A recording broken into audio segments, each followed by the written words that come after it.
Hi guys, Mary Beth Temple here for the Hooked for Life with Mary Beth Temple channel, and in this video we're going to take a look at doing the surface braided chain in crochet and doing it vertically. Now if you're looking for horizontal, we have a video for that, and if you're looking for the plain surface chain stitch both vertically and horizontally, we have a video for that too.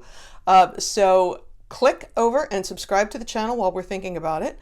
And this way you can get all the videos as they come up. And I do put videos up every week, and they can be on anything from knitting to crocheting to sewing and crafting and whatever else I get around to.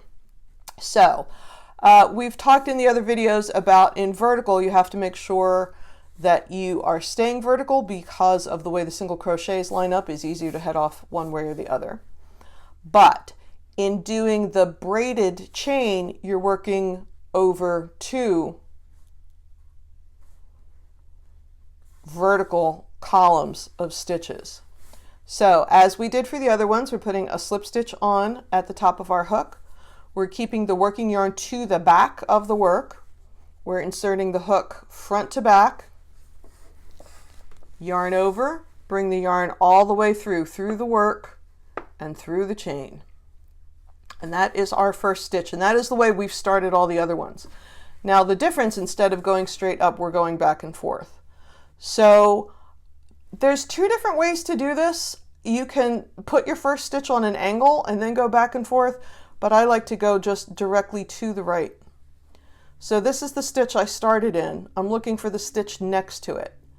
I'm going to insert my hook top to bottom through that stitch, yarn over, bring it through the work and through the stitch. Now for braided chain particularly, you need to be very loose with your surface gauge, because if you pull it tight you get this sort of unfortunate little knotted zigzag. You need the yarn to sort of puff up and give it that braided look.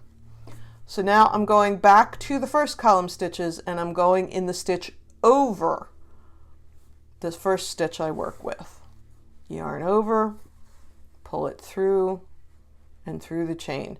Now you will not have to turn the work over and look at it every time like I'm doing it. I'm doing that so that you can see what it looks like on the back. So I went up, now I'm going one to the right, going over.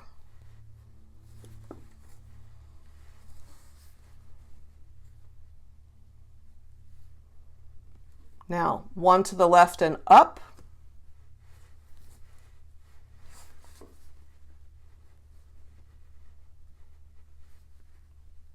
Again, let that yarn have some play, it needs it. One to the right.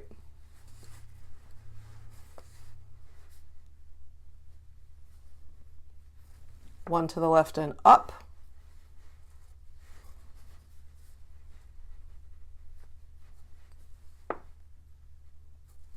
One to the right.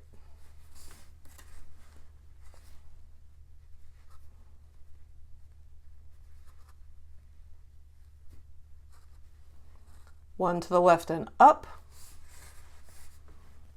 So if you looked at the vertical chain stitch video, you'll see that there were some instances in which I suggested you prepare your fabric by putting chain one spaces where you wanted that chain stitch to go to help maintain it. You don't want or need to do that in this stitch, because even though the single crochets do not line up perfectly on top of each other, that is just something that happens with the stitch. Because you're going back and forth anyway, you will get your straight line without any kind of effort. So this is a great stitch to use if you decide to add something on a whim later. You can use the plain chain stitch too, but like I said, if you watch that other video, you'll see that I prefer pre-planning my fabric with a chain one space for the chain stitch. But for this, I don't have to do that. So nice and loose, one to the right.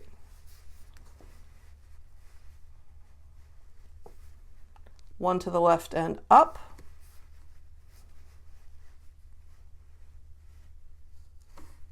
One to the right.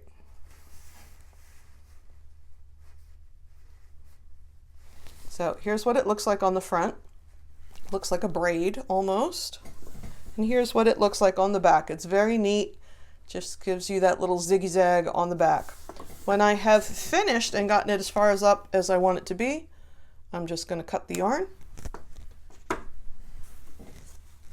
pull it through to the front, and put the cut end back in the last hole that I worked in, and pull it to the back of the work.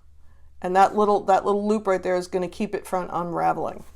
At that point, all I have to do is weave in the end, like I normally would.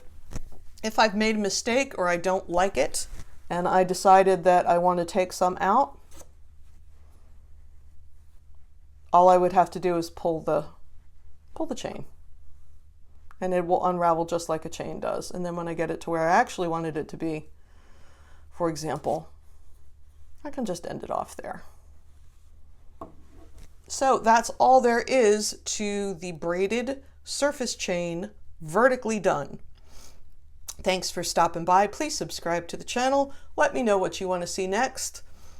Be a pal. Like the video, hang out, leave me a comment, and I'll see you again real soon. Thanks for stopping by, you guys. Bye-bye.